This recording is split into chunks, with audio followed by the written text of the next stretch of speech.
last but not least, we went over the holy days. We went over the holy days and went over the calendar. All the brethren will be sent this, and it will be on the website.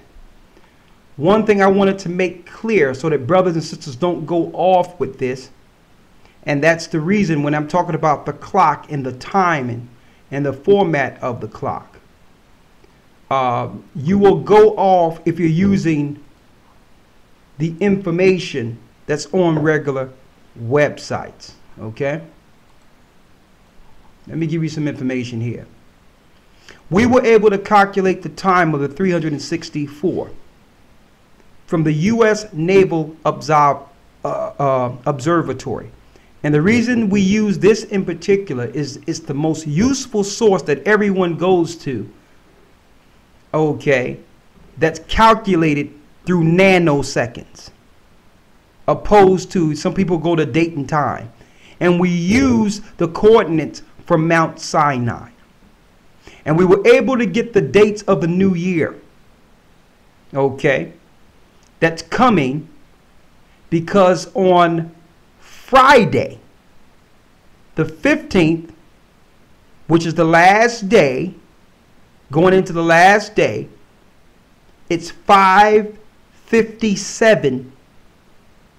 The sun, 5:57 p.m. at night is equal parts with the 5:57 a.m. when the sun comes up. Equal parts day, equal parts night, and you can't start from the light. You must start from the darkness. Even in the morning was the first day.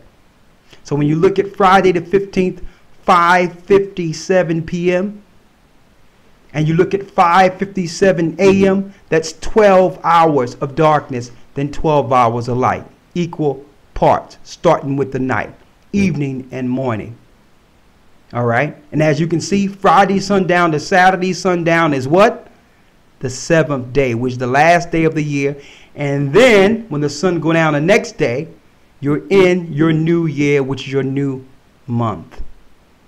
So if you're going through any other time observance besides the one that we have, and we're going to give you the reference on our new site when we put it all up, you're going to be thrown off. You're not going to know what day the Sabbath comes on and everything else.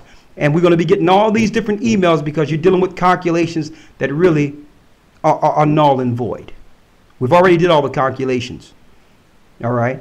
We know that the Sabbath is every Friday sundown to Saturday sundown. Now, the other thing I wanted to go over real quick.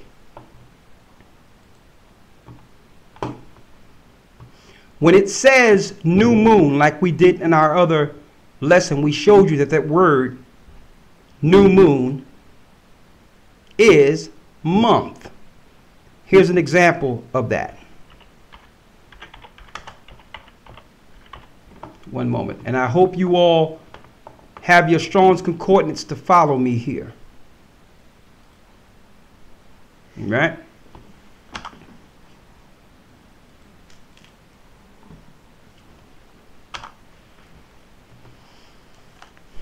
All right.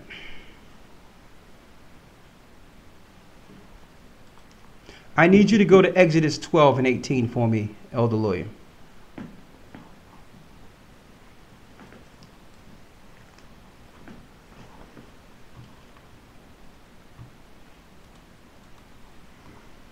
Exodus 12 and 4. Matter of fact, one moment here. One moment. One moment. Let's get it. One moment. One moment. Get the one in Numbers here because I need the Hebrew.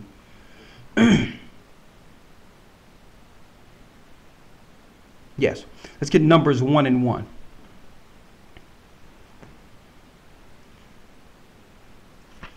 This is the book of Numbers, chapter 1, verse 1. And the Most High Ahiah spake unto Moses in the wilderness of Sinai, in the tabernacle of the congregation, on the first day of the second month. Now that word month is what right here? Chadash. Chadash. As you can see, Numbers 1 and 1, it says the second month, which is Chadash, right? Now, I need you follow us, give us the Hebrew number for Kadash. I may need you to read that for me. Okay. It's a little distance for you here? Yeah. All right. The Hebrew number is 2320. 2320 for Kadash. Now I'm going to the word moon that was created.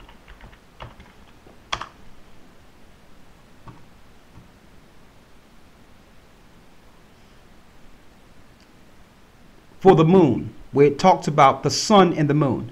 Genesis 37 and 9. Read Genesis 37 and 9 for me. And what is the Hebrew word for them? Yerach. What is the Hebrew word for month? Month. Chadash. Kadash. Kadash is the Hebrew word for month. Now we go into the Hebrew word for moon. Genesis 37 and 9. Genesis chapter 37 verse 9. And he dreamed yet another dream, and told it his brethren, and said, Behold, I have dreamed a dream more. And behold, the sun and the moon and the 11 stars made obeisance to me. The moon, the stars, it says the sun and the moon and the 11 stars made obeisance to me, right? Now, when you look at the moon, right, that word is what? Yerach. Yerach. The Hebrew word is 3397. So moon and month are two different words. The moon out in the sky is not the same word as month. So you should not be observing your times according to the moon. The example I can give you. Kadash is the word for month. Now, let's get the new moon for those who've been following. Usually the Jewish people for a long time, and our people ignorantly have been using the moon for time. Let's get new moon. Read 1 Samuel, the 20th chapter, and the 5th verse. Again, concerning new moon.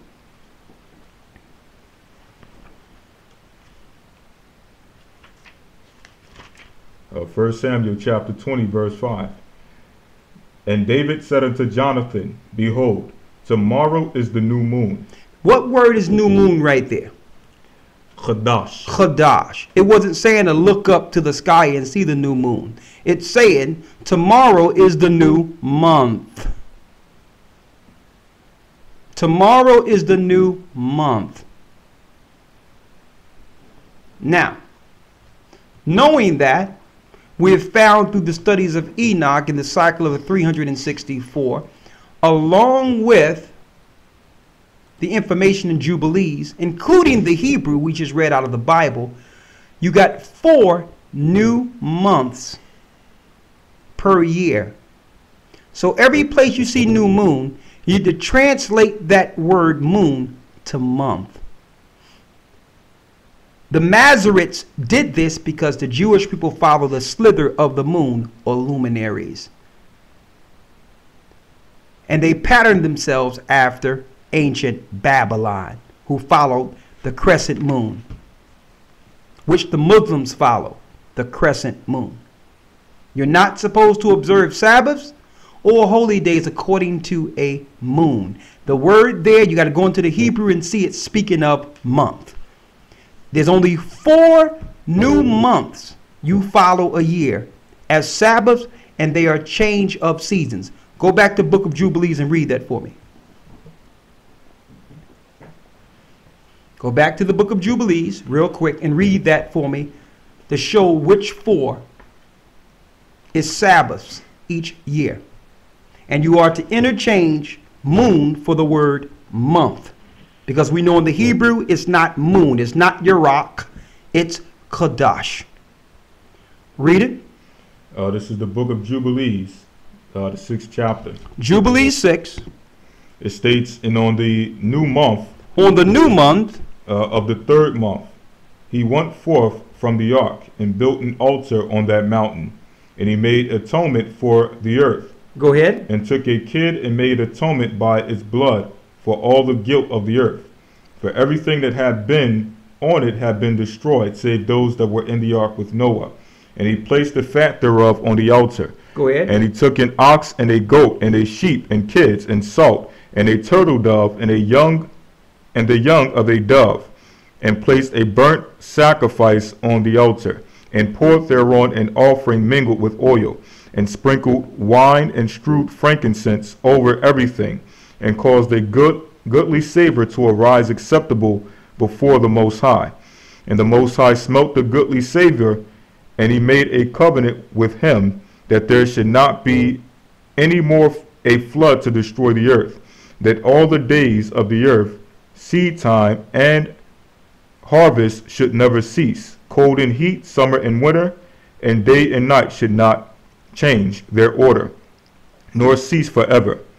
And your increase ye multiply upon earth, and become many upon it. Let's go straight to where it say the 4. Let's jump back to chapter 5, verse 27. 5 and 27. Read it. It says, and the waters prevailed on the face of the earth 5 months, 150 days. And the ark went and rested on the top of Mount Lubar, one of the mountains of Ararat. And on the new moon in the 4th month, the fountains of the great deep were closed, and the floodgates of heaven were restrained. And on the new moon of the 7th month, on the 7th of all the months, Salakia, and on the new moon of the 7th month, all the mouths of the abysses of the earth were open. The water began to descend into the deep below. Go ahead. And on the new moon of the 10th month, the tops of the mountains were seen. And on the new moon of the 1st month, the earth became visible. Go ahead. And the waters disappeared from above the earth in the 5th week, in the 7th year thereof. And on the 17th day in the 2nd month, the earth was dry. And on the 27th thereof, he opened the ark and sent forth from it beasts and cattle and birds and every moving thing. I just sit on that. We're going to get it real quick. One moment. Let's get it. Because there's one specific that tell us there's 4. One moment. I'll get it for you. One moment. It tells us there's 4 we are to observe out of the year. One moment. Here it is. Read it. Chapter 6. You sure that's it? That's it. Okay. Read it. Because I'll get it if you... Okay, read it. Chapter 6, verse 23. 6 and 23, read. It states, and on the new moon of the 1st month. On the new moon of the 1st month. And on the new moon of the 4th month. The new moon of the 4th month. And on the new moon of the 7th month. The new moon of the 7th month. And on the new moon of the 10th month. The new moon of the 10th month. Are the days of remembrance. Are the days of remembrance. 1st, 4th, 7th, and 10th. But when you look at that word moon, it's month itself. All right. Now, another thing. When you go into Enoch and Jubilees, in Enoch, it explains expressly it's for change of seasons. We're going to give you the new month, or if you want to translate it to moon, for the coming year. And it will be on the site. The 4 new months. March 16th is the first new month. That's the top of the new year. Sundown. June 15th is the second, which is for the summer. Sundown. September 14th, which so happened to be the memorial blowing of the trumpets, sundown, is the third for the autumn. All right. The 10th is December. I mean the 10th month, which is the last new month for the winter, is December 14th. December 14th. So that's your 4 for the year. As far as these 4, which the top of each season, are Sabbaths. Now, the next thing we're going to do is go over and just give you the dates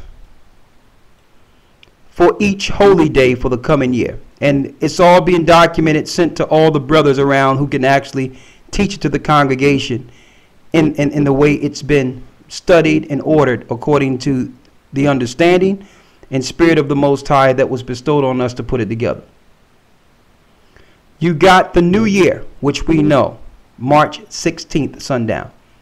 You got the Passover, Leviticus 23 and 5, which is March 29th.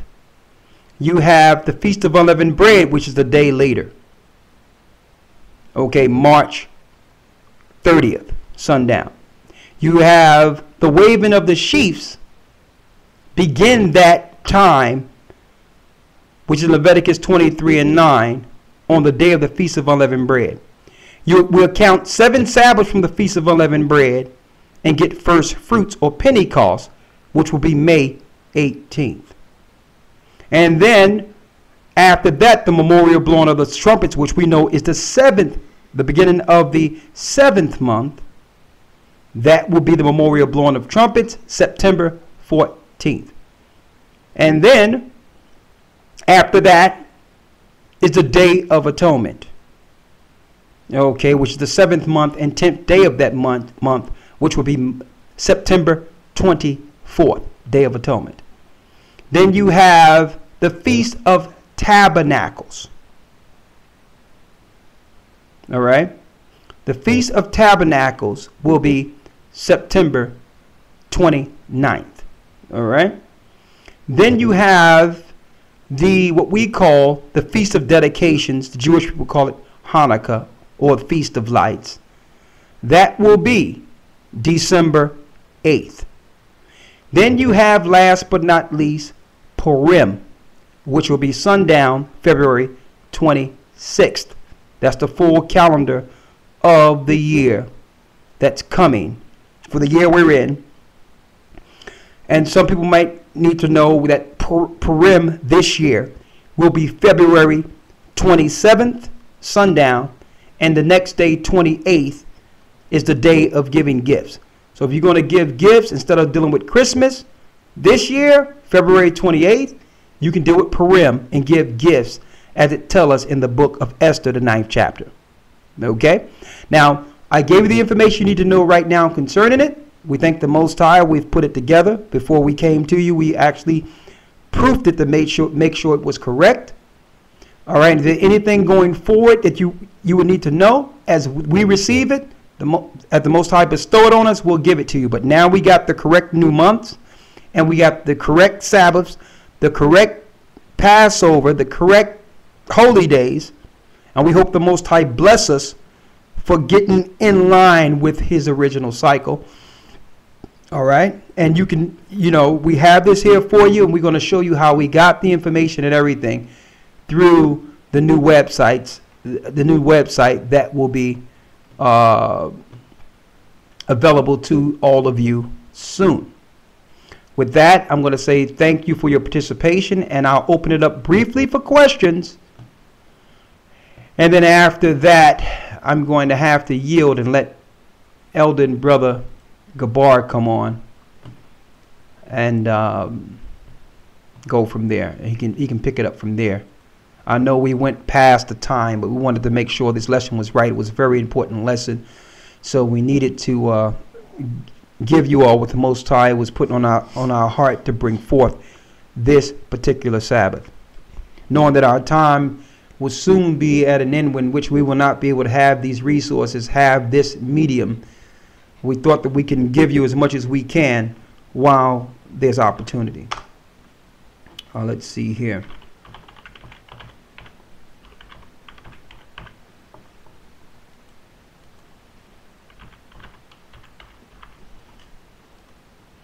So let me open it up. Let me unpause it for a moment.